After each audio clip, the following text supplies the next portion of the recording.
Imagine that you have a party. If you just need to cook for yourself, it's kind of piece of cake. Just make something that you like. But if you got guests, things get harder. Supposing that some of your guests are vegetarian, gluten-free or so, your option will be limited. And that's the problem of the European Union with a lot of countries using the same currency. So Greece is a disaster with a very high debt burden. And now let's consider this timeline. Greece joined the euro currency in 2001. Then in 2004, Greece spent 9 billion euros to host the Olympics, making the 2004 Summer Olympics the most expensive Olympics at the time. However, the buildings that were built for athletes, fans and the media were barely used and degraded, leaving the country immersed in huge debts. Athens Olympics is considered a direct cause of Greece's debt crisis, which continues to this day. Olympic spending has increased public debt and budget deficits. At the end of 2004, the Greek government admitted exaggerating conditions for joining the Eurozone, particularly the budget deficit of 2000 to 2003. The condition of the Eurozone is the deficit of less than 3% of GDP. However, after a survey by the European Union Statistical Agency, Eurostat, the Greek finance minister acknowledged that the figure was less than 3% since 1999. In March 2010, the Greek government approved austerity package, including cuts in government salaries, retirement pensions, tax increases on cigarette, alcohol, and gasoline. Trade unions reacted very strongly to this news and held protests across Athens. The European Commission provided the first aid package for Greece, which was 110 billion euros. Perhaps the fragile economy of the country could push the region into danger. Greece had to accept more tightening in exchange for a bailout, sparking protests. So far, the country has received 2 bailouts, totaling more than 240 billion euros. In 2015, Syriza party, led by Alexis Tsipras, won the Greek election in January this year, then allied with the right-wing Greco-Roman party. The new government is committed to removing the austerity measures that are weighing heavily on Greece. But this has left investors worried about the possibility of Greece leaving the Eurozone. Also in 2015, the Eurogroup has approved a 4-month Greek debt extension in February, after the new government of the country submitted a reform proposal shortly before the deadline. These measures include controlling public expenditure, reducing corruption and tax evasion.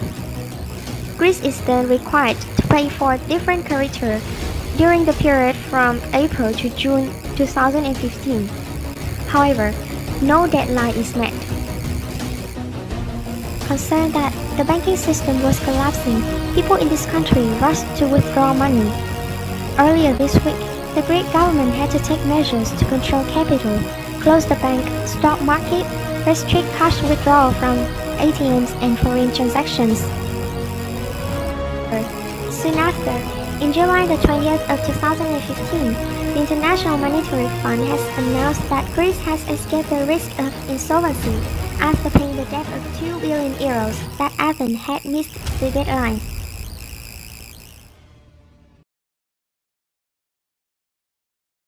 Greece's debt crisis is for sure due to the poor financial management of the public finances, coupled with the excessive government spending, which is beyond control.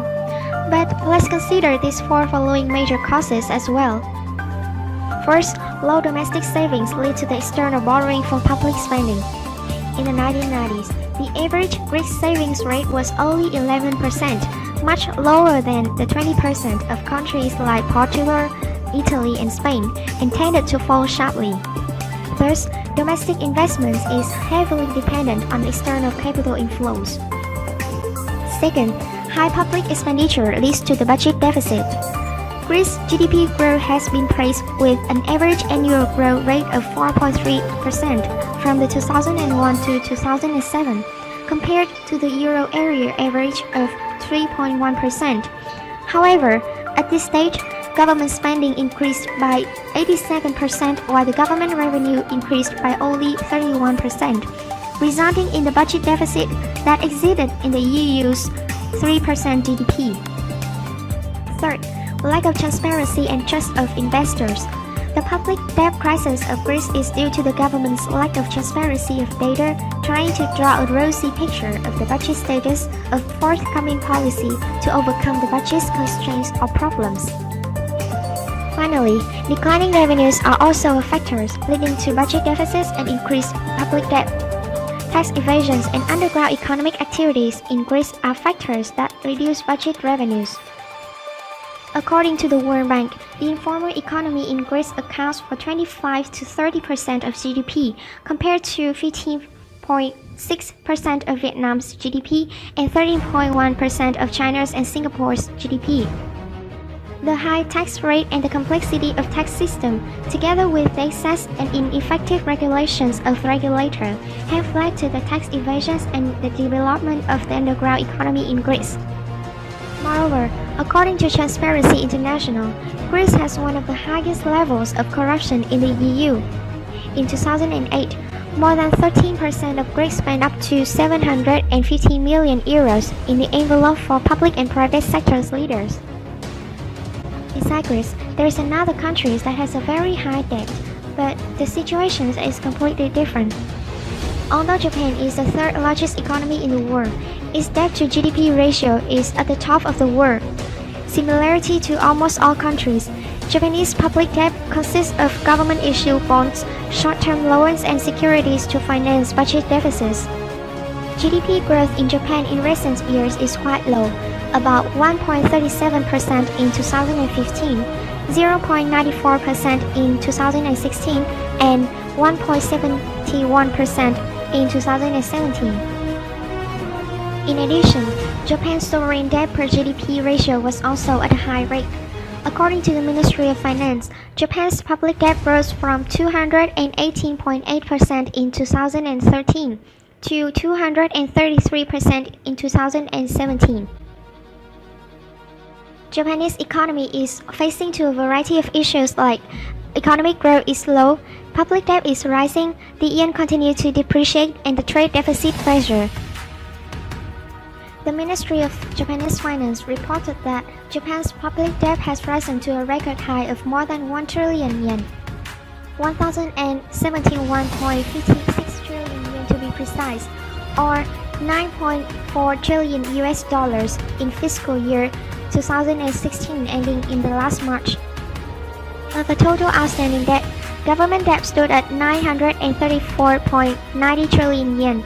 Financial institutions' loans total 54.42 trillion yen, and short-term loans total 82.24 trillion yen. At this level, it is estimated that every Japanese citizen will have to pay approximately 8.45 million yen. It follows the latest statistic released on April 1st. Japan's population is around 126.79 million. Despite being rated as the highest public debt in the number of developed countries, Japan's national debt is still at the safe level because of the following factors. First of all, government bonds are stable and less dependent on the international bond investors. Since the early 1990s, when the Japanese government budgets began to deficit, Japan made up for this deficit by issuing bonds for debt, mainly from domestic savings of up to 17 trillion USD. The vast majority of the government bonds are directed towards Japanese buyers, which accounts for 95% of government bonds. Approximately 50% of political assets, about 1.4 trillion yen, are deposited in cash and deposited in bank, while the US accounts for only 14%, of which most are invested in the government bonds through the banking system. Moreover, the entire Japanese government bond is denominated in yen, not in foreign currency.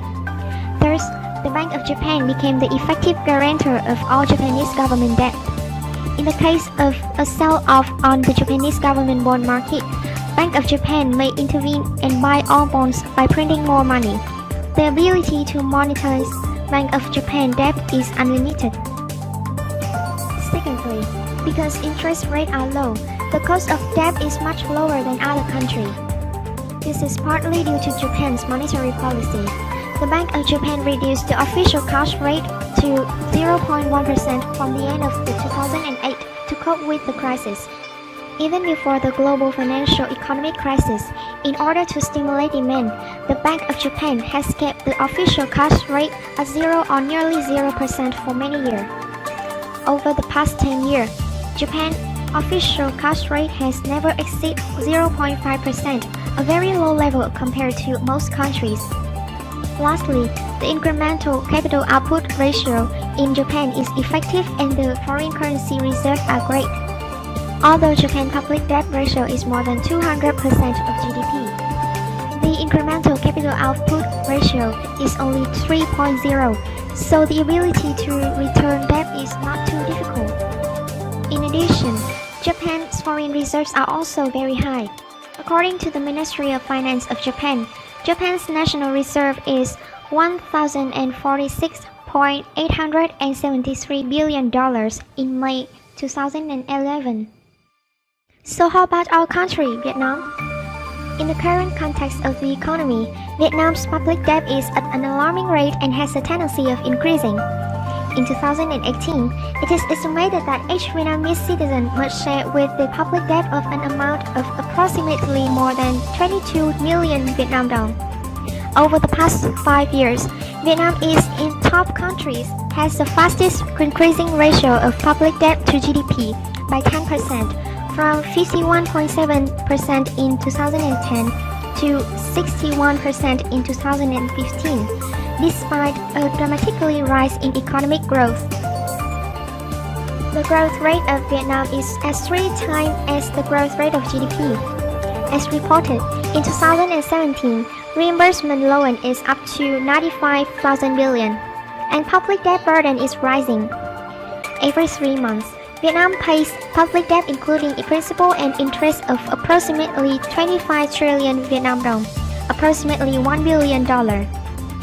The public debt of Vietnam is about 280,000 billion, but we only paid 150,000 billion and then had to borrow 130,000 billion more, approximately $6 billion to reimburse loan.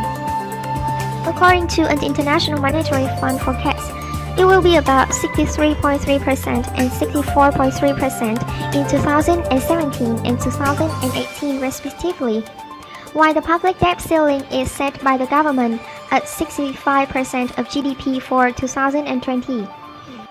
If it really happens, Vietnam's fiscal stability could be put under threat.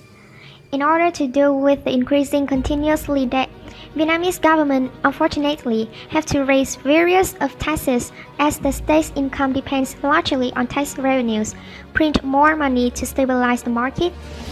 Therefore, its outcome would lead to an increase in inflation rates, the devaluation of the currency, and the rise of unemployment, which hurt on the economic development. In fact, public debt has directly effect on all aspects of human life, such as economy, health systems, education, social welfare, and so on. The Vietnamese government would be able to invest more on infrastructure, policy, services system to improve the quality of living if they do not have to worry about a huge national debt. There are 3 main factors that cause Vietnam's high rate of public debt.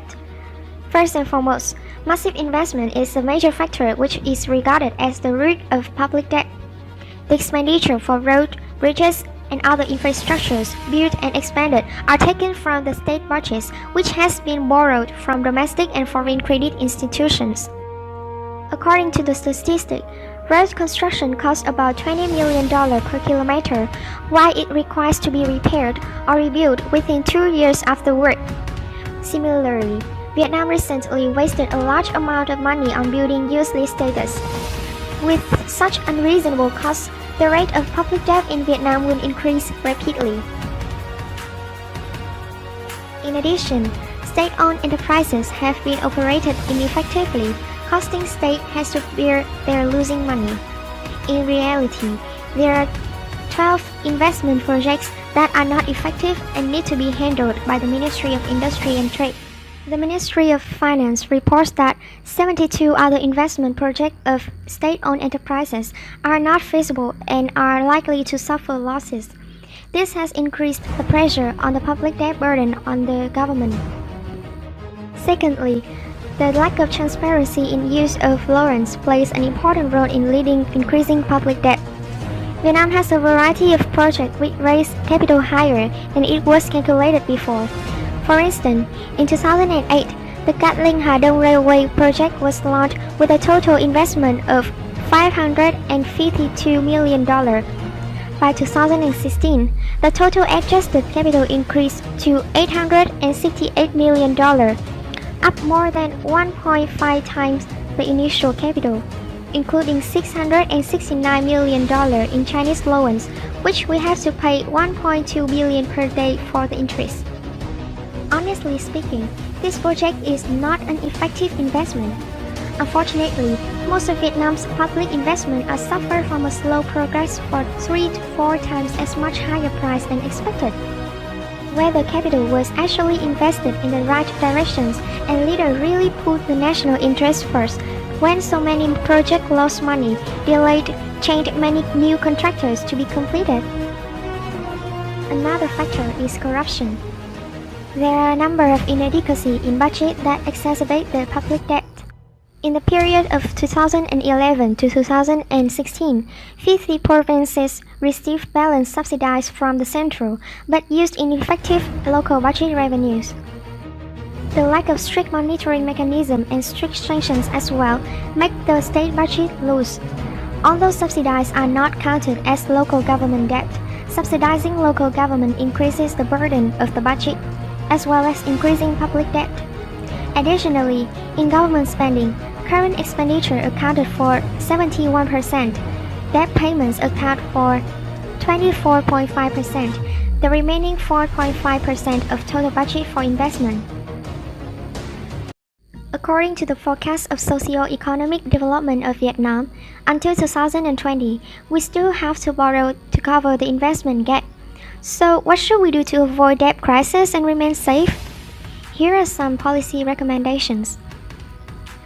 Firstly, public debt depends on economic growth, which is an essential condition to increase revenues for the state budget and reduce the pressure on the public debt.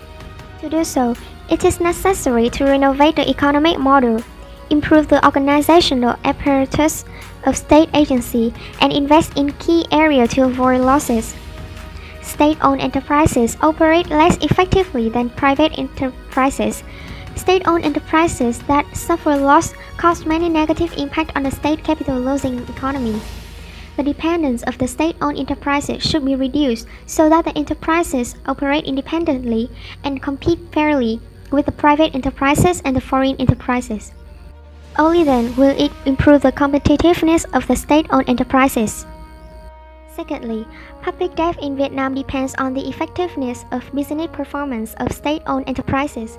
Economic experts said that the government should seek for effective management solutions. The calculation of public debt should be changed to obtain the most accurate data on public debt of government and state-owned enterprises. Mobilize domestic capital instead of borrowing foreign capital. In fact, citizens' money is perfectly suited for buying government bonds, especially in a situation when we have to borrow from high interest rates. Clear fiscal discipline should be implemented, avoiding budget deficits, reviewing investment projects, prevent corruption and transparency. Lastly, have strict punishments with sign of mistake in economic projects causing great losses to the state. Reviewing the effectiveness of projects in the process of implementations or about to implement it in the coming time. Well, it finally comes to an end. Thank you so much for watching carefully and patiently. Bye bye.